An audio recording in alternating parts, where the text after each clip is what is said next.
नमस्कार मित्रों, मैं आपका दोस्त तुषार तिवारी आप सभी का स्वागत करता हूं आपके अपने कंप्यूटर इंस्टीट्यूशन आकाश कंप्यूटर इंस्टीट्यूशन में। चलिए आज से हम शुरू करने वाले हैं अकाउंटिंग टर्मिनोलॉजी के बारे में। जी हाँ, अकाउंटिंग टर्मिनोलॉजी का मतलब होता है लेखांकन शब्दकोश। लेखांकन शब्दकोश क्यों जरूरी है? जो बच्चे अकाउंट सीखते हैं उनके लिए लेखांकन शब्दकोश इसलिए जरूरी है कि जब तक आप टर्मिनोलॉजी भाषा के बारे में नहीं जानेंगे, अकाउंटिंग भाषा के बारे में नहीं जानेंगे, तब तक आप अकाउंट्स को अच्छा समझ नहीं सकते। सबसे पहले आज के दो हमारे वर्ड्स हैं, वो है लायबिलिटी और एक्सपेंसेस। जी हाँ, दायित्व और खर्चे। आज हम इन दोनों के बारे में बात करेंगे, कोशिश करेंगे आसान भाषा में आपको अपनी बातों को पहुंचाने का।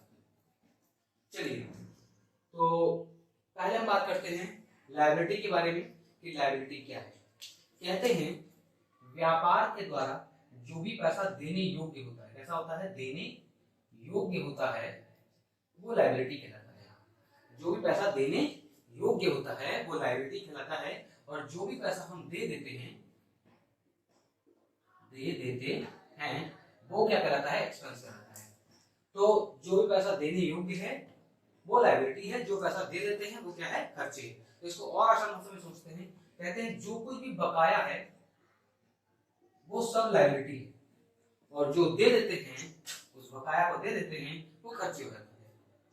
मान इसको हम इंग्लिश में बोलते हैं कि जो भी पैसा पेबल है, पे मतलब देना, एबल मतलब योग्य, पे मतलब देना, एबल मतलब योग्य। जो पैसा पेबल है व्यापार में वो सब लायबिलिटी है, और जो पैसा पेड है यानी हम दे चुके हैं ऑलरेडी, ठीक है, ऑलरेडी पेड है, वो सब खर्चे हैं।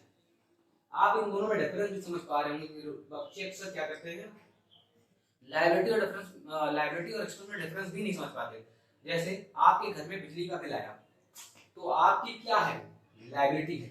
बिजली का बिल आया है, अभी आपने दिया नहीं है। अक्सर बच्चे कहते हैं खर्चा आ गया, खर्चा आ गया। खर्चा आता नहीं, खर्चा हमेशा जाता है।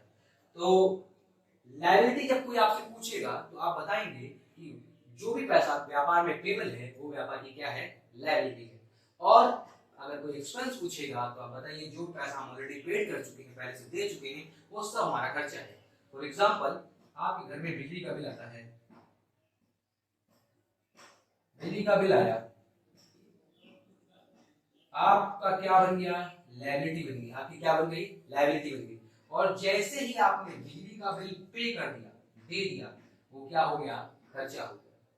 ठीक है, तो आप ऐसा कह सकते हैं कि हर खर्चा जब तक दिया ना जाए वो क्या रहता है? लायबिलिटी रहता है। ठीक है, इसके कई सारे एग्जांपल हैं। फॉर एग्जांपल, आपके जितने भी लेनदार हैं वो क्या है? आपके लायबिलिटी है। जितने भी खर्चे हैं जो दिए नहीं गए हैं, जो बकाया हैं, वो भी क्या है? आपकी लायबिलिटी है। ठीक है, जितने भी आपके लोन हैं वो भी आपकी क्या है? लायबिलिटी है। तो और जैसे ही आप ये सब चीजें दे देंगे आपका क्या हो जाएगा? खर्चा हो जाएगा।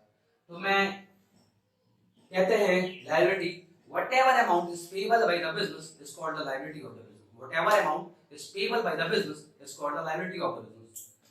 And which amount is already paid, that is expense. Which amount is already paid, that is expense. जो अमाउंट ऑलरेडी पेड हो चुका है वो एक्सपेंस है, और जो बकाया है वो लायबिलिटी है। तो आशा करता हूँ आपको समझ में आया होगा। अगर कोई डाउट हो तो कमेंट बॉक्स में आप पूछिएगा। और लायबिलिटी वन वर्ड में अगर कोई पूछता है आपसे तो कह दीजिए जो भी पेबल है वो लायबिलिटी है। बिजनेस में जो भी पेबल है वो लायबिलिटी है, और एक्सपेंस जो भी हम पेड कर चुके हैं वो सब हमारा क्या है? एक्सपेंस है। ऐसी वीडियो देखने के लिए हमारे साथ बने रहिए। और अगर आपको कंप्यूटर से जुड़ी कोई भी जानकारी चाहिए तो हमारे कंप्यूटर सेंटर विजिट करिए, आकाश कंप्यूटर इंस्टीट्यूशन। साथ ही में हमारे पास बहुत सारे कोर्सेज हैं और बहुत अच्छे टीचर्स हैं। आप आइए, ज्वाइन करिए, 5 डेज का डेमो है, करिए, विजिट करिए। Thank you.